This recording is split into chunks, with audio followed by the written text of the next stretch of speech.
السلام عليكم، إن شاء الله تكونوا بخير. فيديو اليوم راح نتعرف على اليوتيوبر روان وريان، بس قبل ما نبدأ الفيديو حط لايك واشتراك. عائلة روان وريان هم من أشهر العائلات الموجودة على اليوتيوب العربي.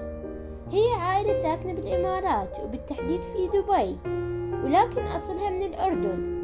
وهاي العائلة تتكون من الأب فهمي بدر والأم غدير، ومن الأبناء رغد وخالد وروان وريان وميرا وإيلا.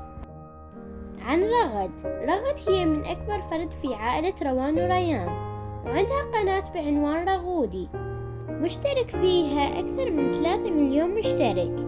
وانولدت رغد بتاريخ 30/7/2003 والعمر هو 19 سنة. عن خالد، هو الابن الوحيد للسيد فهمي بدر، ويبلغ من العمر 17 سنة، وما يحب يطلع بقنوات اخواته على اليوتيوب. روان وريان هم توأم غير متشابه، انولدوا بتاريخ 1/9/2007 والعمر حاليا 15 سنة، وتعتبر قناتهم من أنجح القنوات العائلية في الوطن العربي، وخاصة اشترك فيها أكثر من 10,700,000 مشترك. عن ميرا، بيعرفوها المتابعين من اليوتيوب والإنستغرام باسم ميرا ستارز، وانولدت ميرا بتاريخ 27/4/2011 والعمر حاليا 12 سنة.